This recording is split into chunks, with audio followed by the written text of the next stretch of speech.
Hoje a gente vai tentar montar um guia bem prático Isso aí. para quem está planejando começar a investir agora em 2026. A ideia é criar uma base sólida e, principalmente, fugir daquelas armadilhas mais comuns. Exato. E o curioso é que o primeiro passo que a maioria das pessoas dá é, ironicamente, o maior erro de todos. Exatamente. E esse erro é, assim, surpreendentemente simples. Começar comprando ativos. Como assim? A pessoa abre a conta na corretora, aí ela vê uma notícia que o Banco do Brasil está pagando um dividendo bom, ouve alguém falar bem do Itaú, ou lê que a WEG é uma empresa incrível, e o impulso é ir lá e comprar umas ações. Parece o certo a fazer, né? Mas é como começar a construir a casa pelo telhado. Pera um pouco, essa afirmação é bem forte. Como assim comprar ativos é um erro? Para investir, a pessoa precisa comprar alguma coisa. Parece um paradoxo, não? Então a questão não é o ato de comprar, é a ausência total de um porquê. Ah, entendi. É a compra reativa, sabe? Comprar porque a ação tá na moda, ou porque um amigo indicou, ou só porque o nome da empresa é familiar. Não tem análise do negócio. Se o preço está justo, ou, o mais importante, como aquela ação se encaixa num plano maior. É a ação pela ação. Perfeito. É como receber as chaves de um avião e achar que o negócio é sair apertando todos os botões para ver o que acontece. O mais provável é que dê muito errado. Entendi. Então é a ação sem estratégia. Isso me leva a crer que o erro de verdade não é a compra, mas algo que vem antes e que as pessoas pulam. O plano. Precisamente. É a ausência de um plano de alocação de ativos. E olha, esse é o ponto que separa o amador do investidor de longo prazo. O jogo é ganho ou perdido aqui. Antes mesmo da primeira compra. Exato. Existem pesquisas muito sérias que mostram que a sua política de alocação, ou seja, como você divide o dinheiro entre as classes de ativos, é responsável por mais de 90% do seu resultado. 90%? Mais de 90%. É muito mais decisivo do que ficar tentando achar a próxima grande ação. Ok, essa ideia dos 90% é algo que a gente precisa explorar mais. Mas antes, vamos para o lado prático. Primeiro o plano, depois a ação. Como alguém, do zero, começa a desenhar esse plano? Começa com a pergunta mais básica e a mais esquecida de todas. Para quê? O objetivo. Exato. Precisa definir metas claras, com valores, com prazos. Sem o destino, qualquer caminho serve. E nos investimentos, qualquer caminho geralmente leva a um resultado bem medíocre, ou a perdas. Certo. Vamos pegar um exemplo clássico. Aposentadoria. Digamos que a meta seja ter uma renda passiva de R$ 10.000 por mês. Que é um objetivo que, para muita gente, parece bem distante. E com apenas R$ 287 por mês, como você mencionou, parece até mágica. Parece, né? Mas vamos colocar os números no papel. O plano seria assim. Meta de 10 mil mensais. Investimento inicial, 0. Começando do nada. Ok. Aportes mensais de R$ 287. Esse valor não é aleatório, tá? Corresponde a 10% de um salário médio no Brasil, que hoje está na casa dos R$ 2.870. Entendi. Prazo, 35 anos, que é um tempo parecido com o de contribuição para o INSS.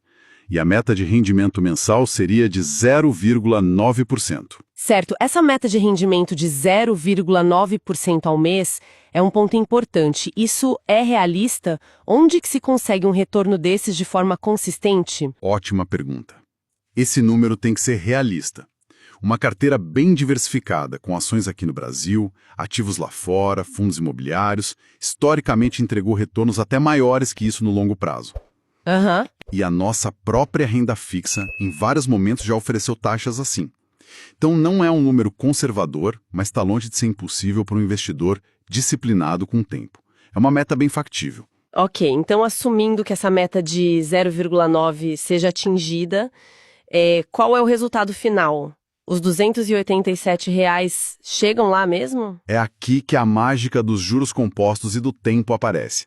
Com esses parâmetros, o patrimônio acumulado no final dos 35 anos seria de R$ 1.393.221,41. Uau! E aí, aplicando o mesmo rendimento de 0,9 sobre esse montante, A renda passiva mensal gerada seria de R$ 12.538,99.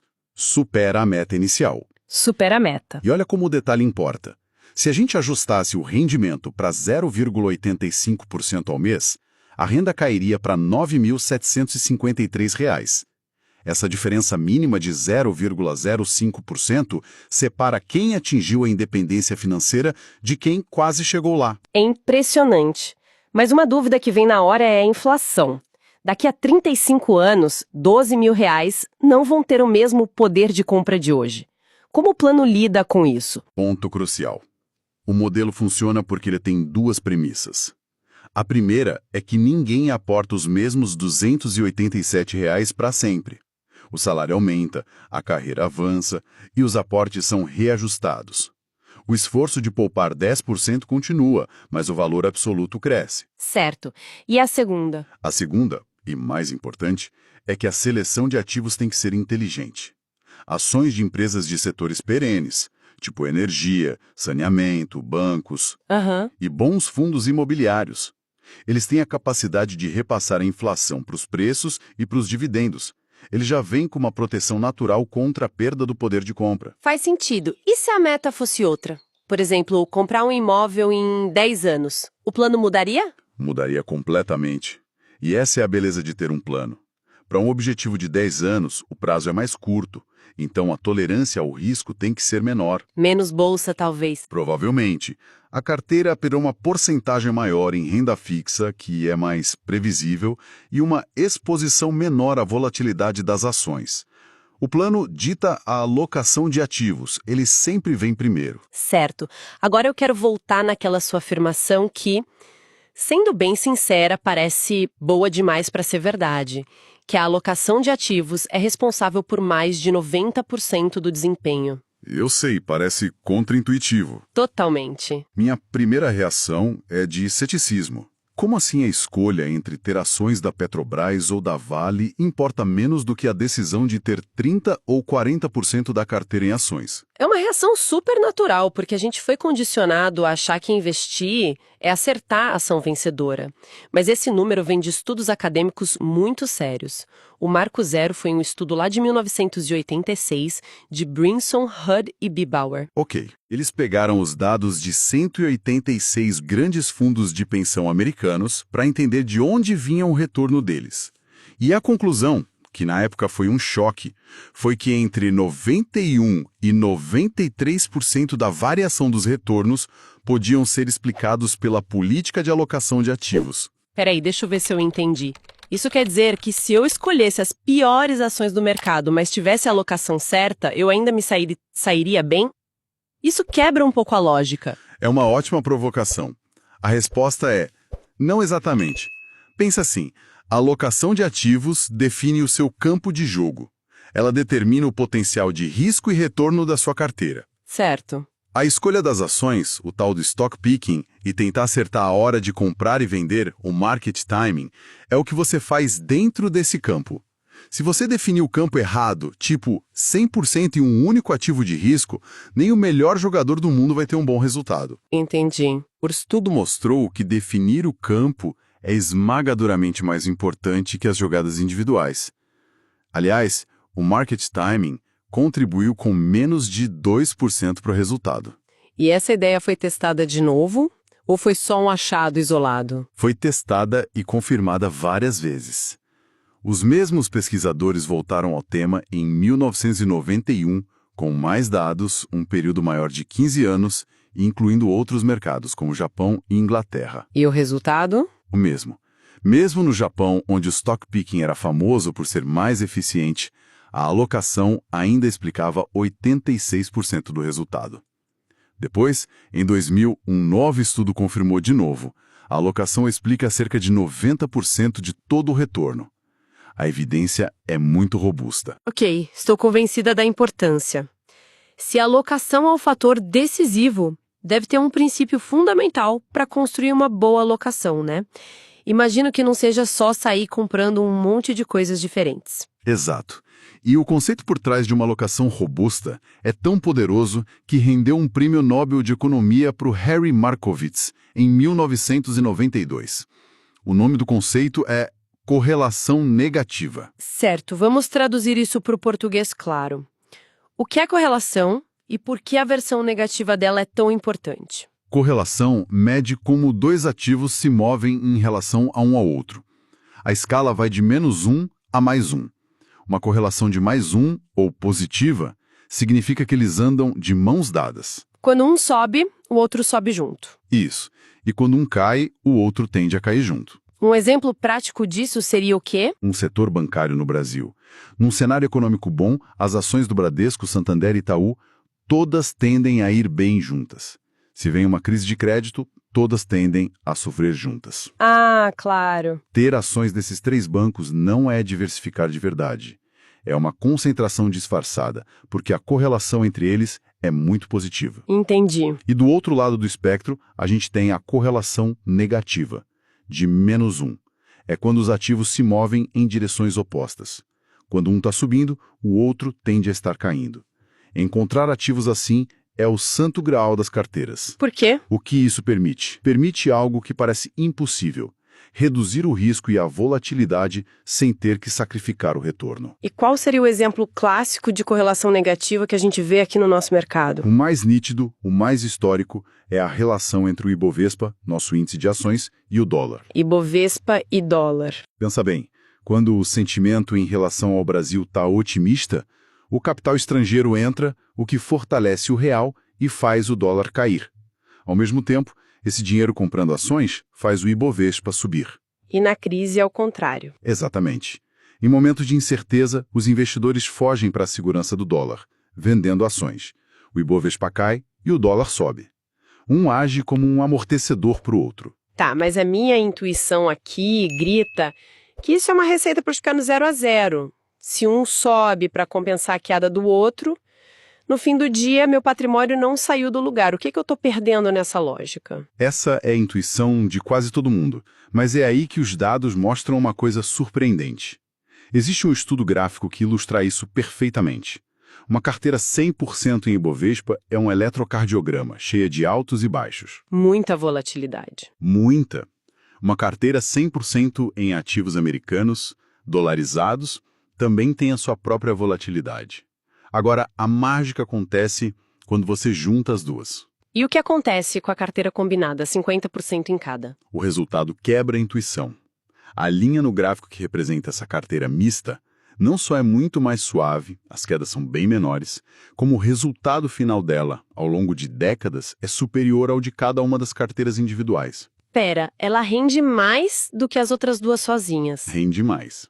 Então, a combinação não só amortece as quedas, mas na verdade melhora o retorno. O todo se torna maior e mais forte que a soma das partes. Você diminui o risco e, nesse caso, aumenta o retorno. Isso muda completamente a forma de pensar sobre investimentos. Então, como a gente traduz toda essa teoria numa estrutura prática? Que cara teria uma carteira que aplique esses princípios? Existem vários modelos, mas um que ajuda a visualizar bem essa estrutura é o que as fontes chamam de modelo Kraken. A imagem é de um polvo com vários tentáculos, sabe? Cada um é uma classe de ativo diferente, agindo de forma independente, mas coordenada. Gostei da analogia. E como seriam esses tentáculos? Qual a divisão? Seria algo assim, e o importante é entender o papel de cada parte. Primeiro, 25% em ações brasileiras. Esse é o motor de crescimento da carteira, a parte que captura o potencial da nossa economia. Ok. Depois, 25% em fundos imobiliários. Pense neles como a fonte de aluguel da carteira. Gera uma renda mensal mais previsível, com menos volatilidade. Certo. Motor de crescimento e gerador de renda. E os outros 50%? Aí entra a proteção. 25% em ações no exterior. Esse é o tentáculo dolarizado, a nossa pólice de seguro contra a crise no Brasil. É a correlação negativa na prática. O amortecedor. O amortecedor.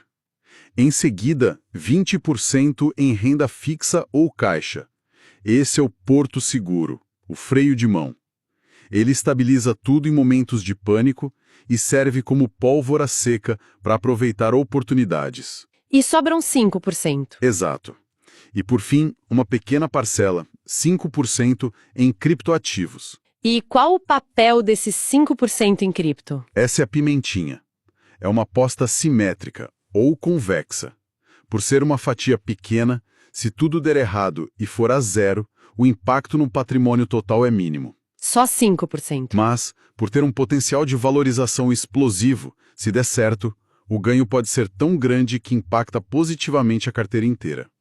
É ter um potencial de ganho enorme, com o risco de perda limitado. Então, depois de toda essa análise, a grande mensagem não é sobre como encontrar a próxima VEG ou a próxima Petrobras. Não mesmo. É sobre como construir uma arquitetura, uma estrutura de portfólio que seja preparada para o que der e vier. Exatamente. A chave não é tentar adivinhar o que vai acontecer com a economia, com a inflação, com a política. Ninguém consegue fazer isso de forma consistente. A chave é montar uma carteira resiliente, onde as partes se equilibram. Num cenário, as ações brasileiras podem sofrer, mas o dólar sobe e protege o patrimônio. Em outro, a bolsa voa e a renda fixa segura o resultado. É se preparar para vários futuros, em vez de apostar num só. É isso que protege o capital e potencializa os ganhos no longo prazo. Isso nos deixa com uma reflexão final. Esse princípio da correlação negativa, essa ideia de equilibrar forças que parecem opostas para criar um resultado geral mais estável e superior, é uma estratégia poderosa para investimentos. Mas fico pensando, em que outras áreas da vida a busca por equilíbrio entre elementos que parecem conflitantes, tipo trabalho e descanso, ou risco e segurança, poderia nos levar a um resultado que não é só uma média dos dois, mas algo genuinamente mais forte e resiliente? O que é mais decisivo para construir patrimônio, afinal? É ter uma estratégia de alocação de ativos, assim, uma arquitetura de carteira bem definida, ou ser um mestre em escolher os ativos individuais, os melhores tijolos para essa construção? Olha, para mim a questão se resume a uma coisa só. O jogo se ganha na estrutura. Eu defendo que a arquitetura da carteira é a principal responsável pelo desempenho no longo prazo. Muito, mas muito mais do que a escolha daquela ação da moda. Eu já vejo por um ângulo um pouco diferente. Para quem está começando, sabe, com aportes menores, eu acredito que o foco total deve ser na qualidade intrínseca daquilo que se compra. Aderir a uma fórmula de alocação, às vezes muito complexa, pode ser mais prejudicial do que benéfico nesse estágio. É que a gente ouve muito sobre escolher a próxima grande empresa, mas os dados mostram que isso é quase irrelevante. O verdadeiro sucesso vem ao decidir as proporções, quanto no Brasil, quanto no exterior, quanto em imóveis. É a arquitetura, não a decoração que sustenta a casa. Estudos clássicos mostram que mais de 90% da avaliação dos retornos de uma carteira vem dessa decisão. É o sistema que te salva de você mesmo, principalmente em momentos de pânico no mercado. Entendo a força desses estudos, mas eles olham para grandes fundos, para uma realidade institucional. A realidade de quem aporta, digamos, R$300 por mês é completamente outra. Com esse valor, seguir uma alocação de, 5 ou 6 classes de ativos significa comprar R$50 ou R$60 de cada uma. Isso não constrói patrimônio de forma eficaz, sabe? Apenas gera uma complexidade, custos e até uma falsa sensação de segurança. O insight aqui, para mim, é que no início a potência do aporte concentrado em qualidade supera e muito essa pulverização. Mas essa concentração não cria justamente o risco que a diversificação busca eliminar? Ao focar em poucos ativos, como grandes bancos, por exemplo, você troca um risco de mercado por um risco setorial altíssimo. Se uma crise específica atinge aquele setor, a carteira inteira afunda. A beleza de uma alocação estrutural, usando até mesmo ETFs para simplificar, como um que siga o S&P 500, é mitigar exatamente esse tipo de risco específico. A teoria de Markowitz, que não ganhou um Nobel à toa, prova que combinar ativos descorrelacionados diminui a volatilidade e melhora o retorno. Essa resiliência que você cita, ela é muito elegante na teoria, mas a minha preocupação é com a prática. A complexidade de ter que rebalancear essa carteira pode ser uma armadilha, né? Imagina que as suas ações no exterior dispararam e agora representam 40% da carteira, em vez dos 25% planejados. A teoria manda você vender parte desse ativo de sucesso para comprar outros que estão indo mal. Para um iniciante, vender o que está subindo para comprar o que está caindo É emocionalmente muito difícil e pode levar a erros graves. Aliás, essa sua correlação negativa, ela realmente se manteve em março de 2020, quando o pânico foi sistêmico e tudo caiu junto. É um ponto válido, claro. Em pânicos agudos, as correlações tendem a convergir para 1. Quase tudo cai. Mas a recuperação não é uniforme.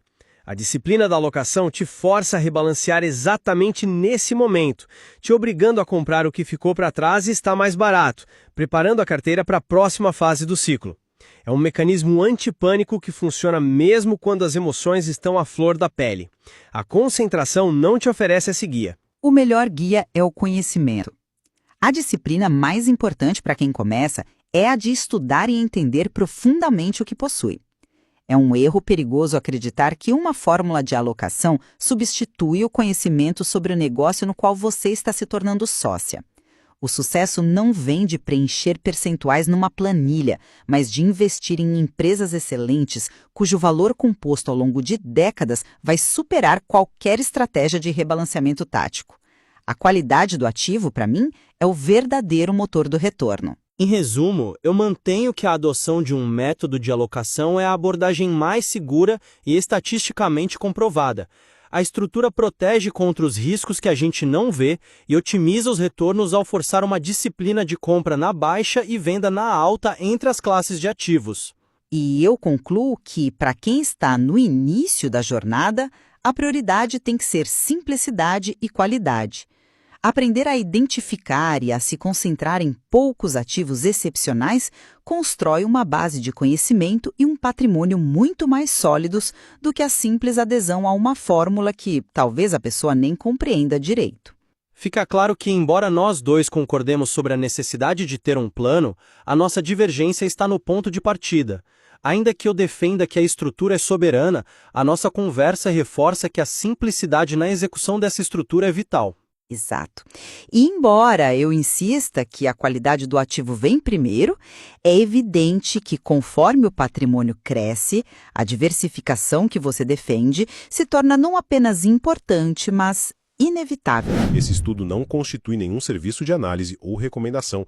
Este é um mercado de renda variável, bolsa de valores, onde o risco é inerente. Toda e qualquer decisão é de cada investidor. Um abraço e até a próxima.